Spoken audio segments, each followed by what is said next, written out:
প্ৰিয় ছাত্ৰ ছাত্ৰীসকল তোমালোকক পুনৰবাৰ পল্লৱী পাঠশালালৈ স্বাগতম জনাইছোঁ। আজি আমি অনুশীলনী 1E-ৰ 7 নম্বৰ প্ৰশ্নৰ পৰা সমাধান কৰিবলৈ চেষ্টা কৰিম। আমি আগৰ ভিডিঅ'ত অনুশীলনী 1E-ৰ 6 নম্বৰ প্ৰশ্নলৈকে সমাধান আমি উলিয়াইছিলোঁ। তোমালোকে যদি ভিডিঅ'কেইটা চোৱা নাই তেনেহ'লে প্লেলিষ্টত গৈ পেলাই চাই ল'ব পাৰিবা। এতিয়া আহাচোন আমি 7 নম্বৰ প্ৰশ্নটো সমাধান কৰোঁ। তোমালোকক 7 নম্বৰ প্ৰশ্নটো দিয়া হৈ আছে তলৰ বিয়োগফলবোৰ ৰোমান সংখ্যাংকনত প্ৰকাশ কৰা। এতিয়া আমাক 1 নম্বৰটো দিয়া হৈ আছে x x x i x minus x i x। এতিয়া আমাৰ ৰোমান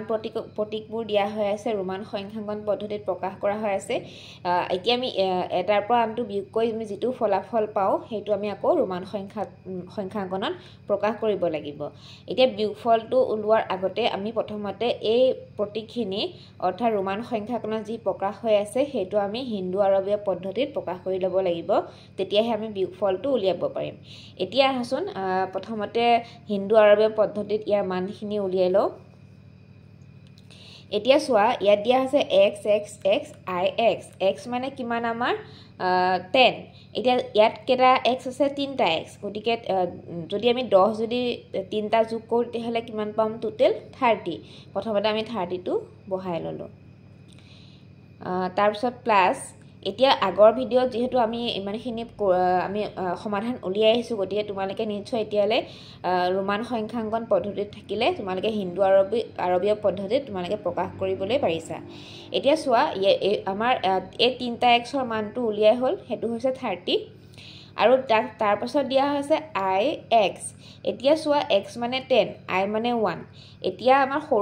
সৰু যোনটো অংক বা প্ৰতীক আছে সেইটো কোনফালে আছে বাওঁফালে আছে। গতিকে এতিয়া আমি কি কৰিব লাগিব 10ৰ পৰা -1টো বিয়োগ কৰিব লাগিব। 10ৰ পৰা -1 থাকিলে গ'লে কিমান হয় 9। গতিকে আমাৰ কিমান হ'ব 30 + 9। এতিয়া আমাৰ এইটো প্ৰায় ওলোৱা হৈ গৈছে। ইফালে চাওঁ আহাচোন। এতিয়া ইয়াত আছে চোৱা x i x। এতিয়া আমি x মানে জানো যে 10, আমি 10টো আমি লিখি ল'লোঁ। প্লাছ i x মানে কিমান পাইছিলোঁ আমি 9, গতিকে 9টো ইয়াত লিখি দিলোঁ। এতিয়া চোৱা 30 + 9 হ'লে কিমান হয় যোগফলটো 39 মাইনাছ 10 + 9 হ'লে কিমান হয় 19। এতিয়া 39ৰ পৰা 19 বিয়োগ কৰিলে কিমান থাকিব আমাৰ 20। এতিয়া আমাৰ বিয়োগফলটো উলিয়াই হৈছে,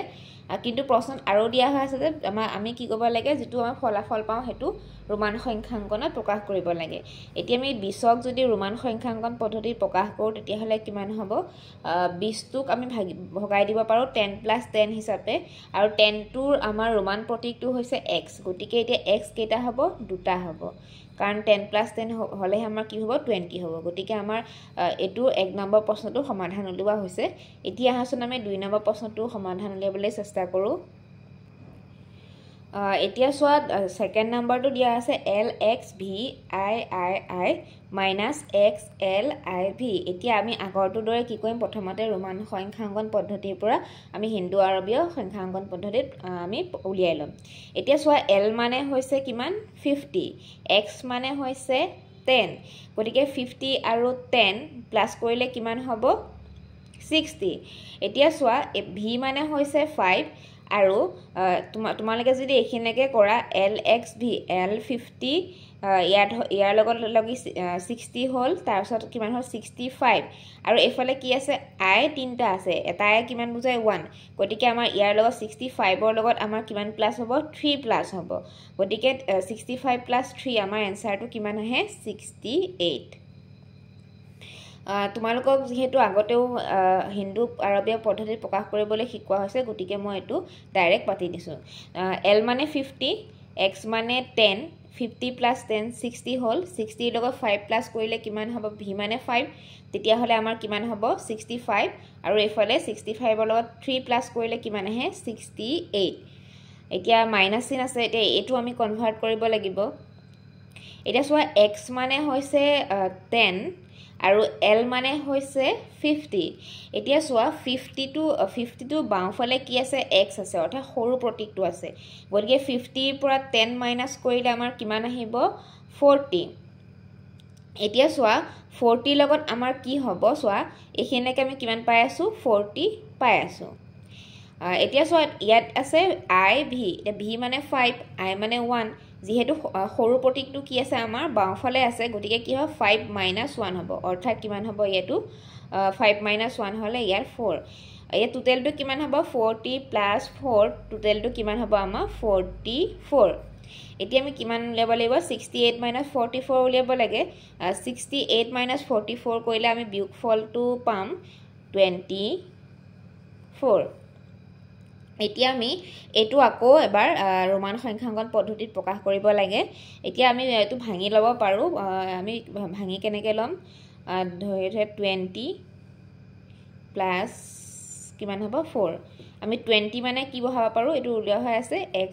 x মানে 10 যেহেতু গতিকে আমি উলিয়াই দিলো আৰু 4 মানে কি পাই আছিল iv গতিকে আমি এটা এটা আৰু v বহাই দিলো আৰু এটোই হৈছে আমাৰ 2 নম্বৰ প্ৰশ্নটোৰ সমাধান ছাত্ৰ ছাত্ৰী সকল এতিয়া হাসুন আমি 3 নম্বৰ প্ৰশ্নটো সমাধান উলিয়াবলৈ চেষ্টা কৰো আমাক 3 নম্বৰটো দিয়া হৈ আছে ccl xx cl xx ix এতিয়া আমি আগৰবাৰৰ দৰে প্ৰথমতে এই প্ৰতীকখিনি হিন্দু আৰবীয় পদ্ধতিত প্ৰকাশ কৰি লওঁ এতিয়া চোৱা আমি ইয়াত কি কৈছো ccl xx এটা c মানে কিমান খুচাই 100 আৰু দুটা যেহেতু c আছে গতিকে কিমান হ'ব 200 200 ৰ লগত l মানে হৈছে 50 200 ৰ লগত 50 প্লাস কৰিলে কিমান হ'ব 250 আৰু xs কেটা আছে দুটা আছে এতিয়া x যদি দুটাক যোগ কৰো তেতিয়া হলে কিমান হ'ব 20 কাৰণ এটা x এ কিমান খুচাই 10ক খুচাই এতিয়া আমি এখিনলৈকে কি পাই আছিলো 250 আৰু 250 প্লাস 20 হলে কিমান হ'ব 270 মাইনাস CLXXIX এতিয়া চোৱা এটো C মানে 100 L মানে কিমান 50 100 plus 50 হলে কিমান হৈ গল 150 আৰু XX কিমান আছে এতিয়া দুটা আছে এতিয়া আমাৰ খিনি কিমান হৈ আছিল 150 প্লাস কিমান হ'ব 20 অৰ্থাৎ আমি ইয়াত কিমান পালো 170 মই ইয়াতে বাৰু পাতি দিছো 170 আমাৰ 170 ৰ লগত এটা কি প্লাস হ'ব আমি ix মানে আগতেও পাই থছিলো যে 9 হয় গতিকে আমি ix মানে তো কি পাতি দিলো ডাইৰেক্ট 9 টো পাতি দিলো এতিয়া 270 minus 179 হ'ব যদি আমি 170 ৰ লগত প্লাস 9 কৰো এ 270 পৰা 179 মাইনাস কৰিলে কিমান থাকিব 91 এতিয়া আমি a 91 টোক আকৌ ৰোমান পদ্ধতিত প্ৰকাশ কৰিব লাগিব প্ৰথমতে আমি এটো গতে ভাঙি লওঁ আমি এটো কেনেকৈ ভাঙিম যদি আমি 1 ৰ পৰা 10 বিয়োগ কৰো তেতিয়া হলে আমাৰ কিমান থাকিব 90 আৰু 90 লগত আমাৰ কিমান লাগে 1 লাগে তেতিয়াহে আমাৰ প্লাস কৰিলে 91 হ'ব গতিকে আমি 1 টো এনেকৈ লিখিলো এতিয়া 100 ৰ 100 minus 10 এটো বুজাবলৈ আমি কেনেকৈ লিখিম বাৰু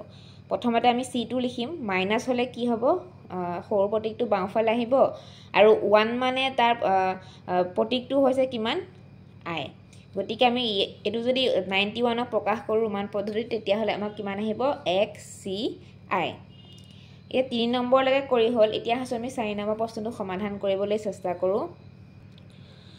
এতিয়া 4 নম্বৰটো দিয়া হৈ আছে cdlx ccl xxxviii এতিয়া আমি আগৰৰে প্ৰথমতে হিন্দু আৰবীয় পদ্ধতিত প্ৰকাশ কৰিলাম এতিয়া চোৱা c আছে তাৰ পিছত d আছে d মানে মানটো কিমান হল 500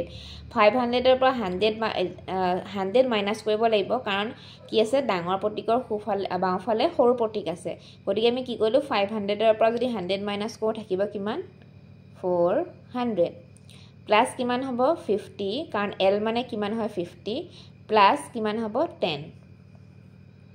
মাইনাস এতিয়া ইয়াত চোৱা c c c তিনটা c আছে এটা c এ কিমান বুজায় 100 তিনটা c থাকিলে কিমান হ'ব 300 প্লাস l মানে কিমান 50 প্লাস x তিনটা আছে গতিকে কিমান হ'ব 30 প্লাস এটো v মানে 5 আৰু 5 ৰ পিছত কি আছে i তিনটা আছে তিনটা i মানটো কিমান হ'ব 3 আৰু 5 প্লাস 3 কৰিলে আমাৰ কিমান আহিব 8 এতিয়া আমি এই গুটেইখিনি কি কৰিম যোগ কৰিম এতিয়া যদি আমি 400 প্লাস 50 প্লাস 10 যোগ কৰো তেতিয়া হলে আমাৰ কিমান আহিব 460 মাইনাছ আমি যদি এই গোটেইকেইটা যোগ কৰোঁ তেতিয়াহ'লে আমাৰ গোটেইকেইটা যোগ কৰিলে কিমান আহিব 388 এতিয়া আমি এইটো বিয়োগফল উলিয়াম আমাৰ যোগ কৰা হৈ গৈছে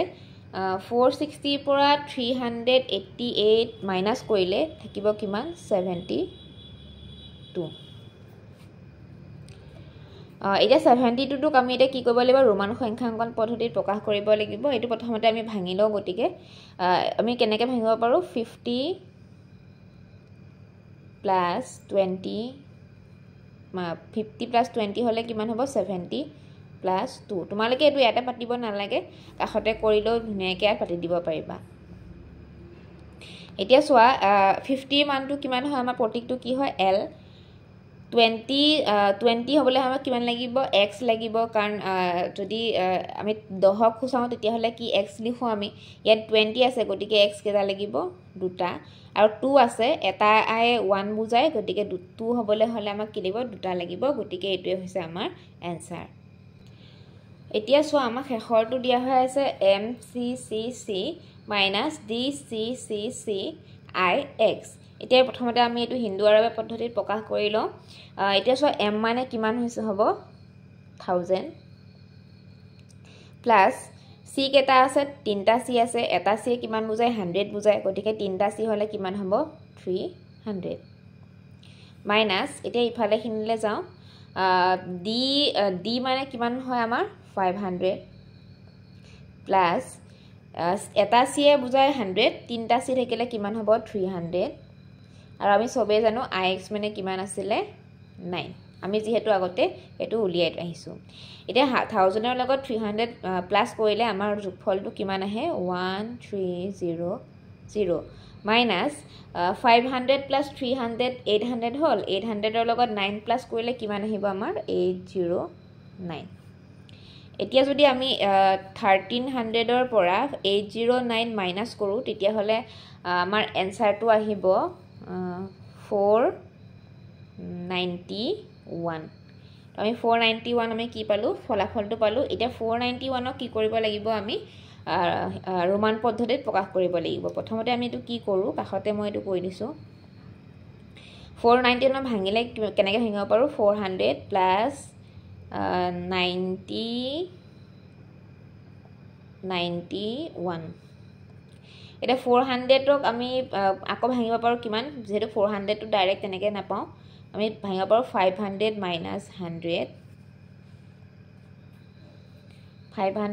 100 ইফালে 91 টোক আমি ভাঙিব পাৰো ইফালে তোমালোকে দেখা নাপাবা সগে মই তলতে লিখি দিছো 100 minus 10